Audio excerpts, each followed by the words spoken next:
bismillahi rahmaani rahim wa sallallahu ala sayyidina wa mawlana muhammadin wa sallam. mbokk yi ñëw ak yéen ci ñeenteelu bind ci téere bi ilham salam sabi an diin islam ñu mawlana wa qudwatuna Cheikh Ahmadou Khadim radiyallahu taala anhu ñu tolloom sëñ bi di wax ak ñenn ñi nga xam ne ay jullit lañ waaye dañoo waru ci mbiru majusi ak nasaraan yi sëñ bi doo minuhum am na si ñoom man koo xam ne ahmada neenal na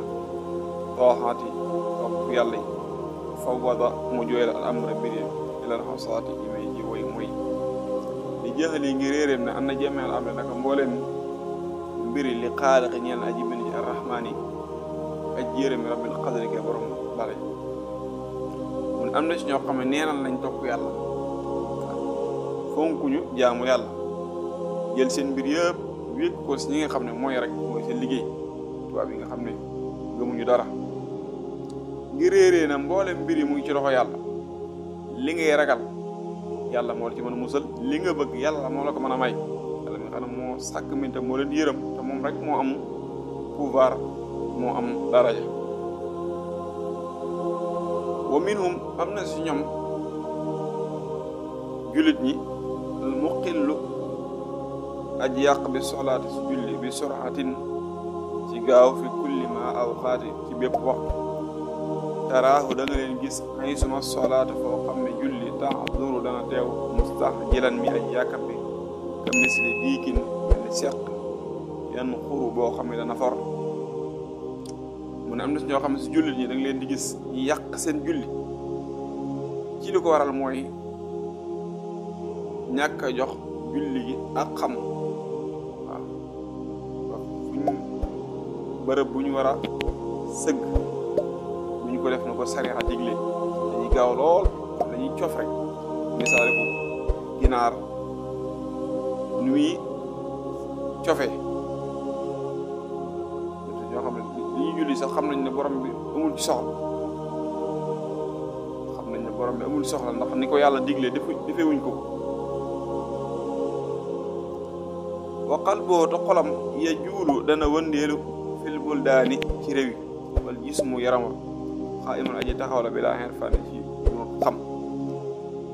day taxaw rek waaye ci dëgg-dëgg xolam nekku fa xelam nekku fa mu ngi xalaat mbiru àddina mu ngi xalaat yeneen ni mbir yoo xam ne ci dëgg-dëgg day dàqwante ak julli waaw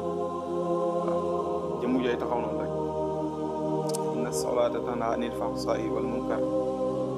borom bi ne julli day dindi day dox diggante nit ki ak def ñaaw teef diggante nit ki ak lu bon waaw sëriñ bi waxoon na ci téere bi da al jawhar nafis julli am leer goon ki koy am mooy ki nga xam ne bu julli teewee day dindi ci xolam mbooleem lu jëm ci wàllu àddina waaw teewal ci xolam mel ni di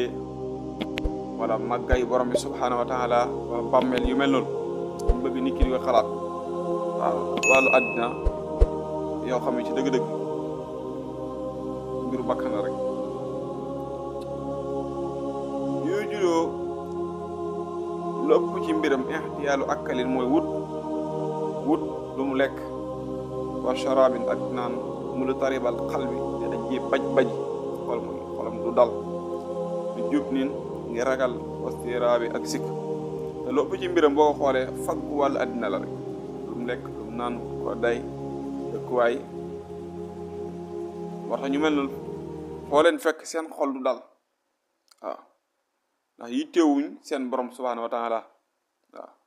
ci dang yi la ñuy dund ba faatu waaw fuñ toll seen xol du dal ndax dañoo wan ginnaaw borom bi subhaanahu wa taala moo tax li jaxal yi ngir seen réerée ne anna ilaahal xalqi naka borom mbindeefi damina gàddu na leel xalqi ñeel mbindeefi jamia risqi mboolem wërsëgi te dañoo fàtte ne yàlla borom bi subhaanahu wa taala mi sàkk nit ñi moo leen yoreel seen wërsëg wa min dabbatin fil ardi illa ala llahi rizquha wa ya'lamu mustaqarraha wa mustawdaaha kullun fi kitaabin mubiin. borom bi nee na amul lu nekk ci kaw suuf lut maa ko warlul wërsëgam waaw te noppi naa ci waaw tax Sëriñ Saliou radiyallahu anhu doon wax ne nit koo gis ñaari biir la yor, biiru boppam ak biiru bàmmeelam lu mu fa def lu ko fekk biiru boppam borom bi ko sàkk moo ko warlu waaw. loolu nag naat kontewul ak nit ki sabablu mooy def li nga xam ne moom la war a def